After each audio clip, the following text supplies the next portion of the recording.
if the damage was caused and it's either clear that it's caused that way, or the association just wants to make sure that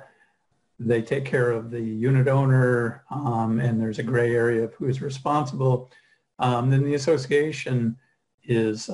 responsible for that. If it's something that's caused by the unit owner or by another unit owner, then they really,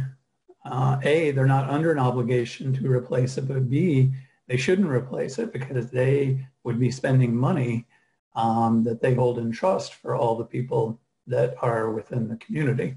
within that association. So they have a fiduciary duty to everyone. And if it's not their obligation to fix or repair or replace something within a unit that the unit owner is responsible for, and the association goes, well, we just want to be nice, we'll just, we'll fix it, then they're spending people's money that, they pay through assessments when they really shouldn't. So if it is something that the association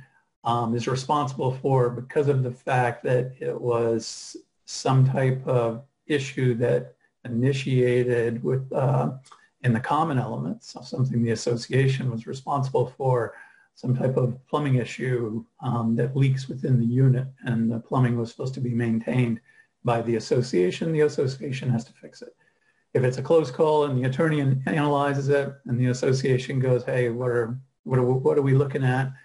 And I say to them, okay, well, here are the pros of your case, here are the cons of your case. You just to be on the safe side on this, I think you may be liable, so you don't have to pay attorney's fees and go through and have bad relationships with the people that have the damage,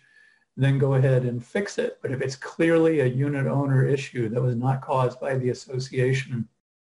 then the association really should not get involved in repair or replace that.